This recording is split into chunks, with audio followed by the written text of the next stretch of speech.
আজকের ভিডিওতে আমি এই ক্যাঁড়াইকে শূন্যে ঝুলাবো একটা সুতোর সাহায্যে। এই ক্যাঁড়াই সবসময় মাটির উপর ঘোরে।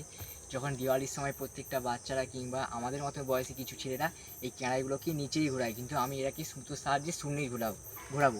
তাই জন্য এই ক্যাঁড়াইয়ের মাথায় আমি একটি পিন গলিয়ে নিয়েছি, তোমরা সেটা দেখতে পাচ্ছ, এবং তার সাথে আমি এই সুতোকে ব্যবহার করব একটি তারের মাধ্যমে এই ক্যাঁড়াইকে মহাশূন্যে ভাসিয়ে আগুন লাগে কেমন ঘুরে এবং চারদিকে আগুন ছড়াবে এবং সেটাও দেখতে ভালো লাগবে। সেটা ভিডিও আমি ভালোভাবে শ্যুট করে তোমাদের সামনে তুলে ধরবো। এবারকে একটা ঢিলের মাধ্যমে জড়িয়ে তারের উপরে ফিরতে হবে যাতে ভালোভাবে তারের উপরে সেট খেয়ে যায়। এই সুতোকে আমি ঢিলের সাথে বেঁধে নিই, ভালো করে বেঁধে নিলাম, হয়ে গেছে।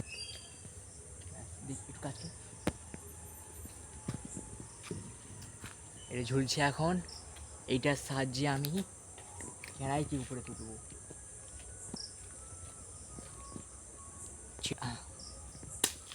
আমার ক্যাঁড়াইটার ওটা এটা ভালোভাবে আমি বেঁধে নেব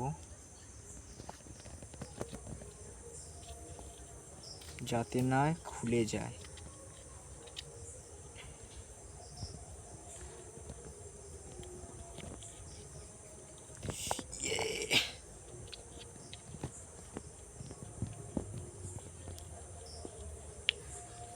কমপ্লিট, আশা করি এটা খুলবে না।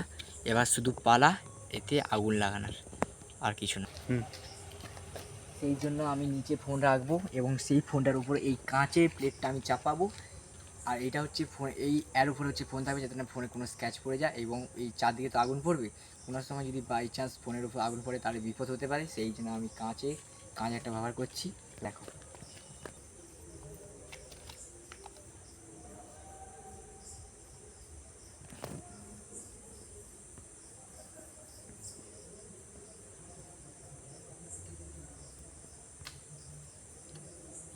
তাছাড়াও আমি 3টে কাগজের রোল ব্যবহার করব কাঁচটাকে রাখার জন্য।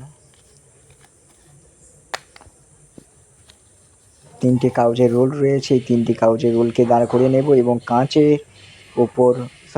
কাঁচটাকে সবার উপরে রেখে তার নিচে ফোন রেখে দেব। এই নিচে ফোন রাখার হলুদ রঙের যে জালটি, সেই জালটি হচ্ছে আমার ফোনকে রক্ষা করবে, স্ক্র্যাচ পড়ার হাত থেকে বাঁচাবে, আর উপরে কাঁচটি আমাকে বাঁচাবে ক্যাঁড়াইয়ের আগুন থেকে।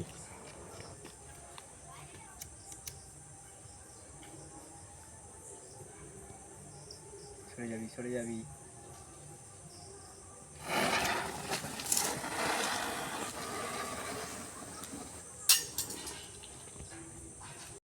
তোমরা প্রথম ক্যামেরাতে দেখতে পেয়েছিলে যে আমি যখন ওই কেন্নতে আগুন লাগিয়েছিলাম খুব জোরে আগুন ঝলকানি বেরিয়েছিল, ঠিক আমার গায়ে পড়ে গিয়েছিল। কিন্তু আরেকটা কথা বলে দিয়ে যাই, এই কেন্নটি আরও অনেকক্ষণ ঘুরতো যদি আমি সুতোটা ভালো করে কেন্নর পিনের সাথে বেঁধে দিতাম। কিন্তু এখন এটি যতটুকু সময় থাকতে পেরেছিল ততক্ষণ জোরেই সে ঘুরছিল, আমার মনে হয় আরও বেশিক্ষণ ঘুরতো।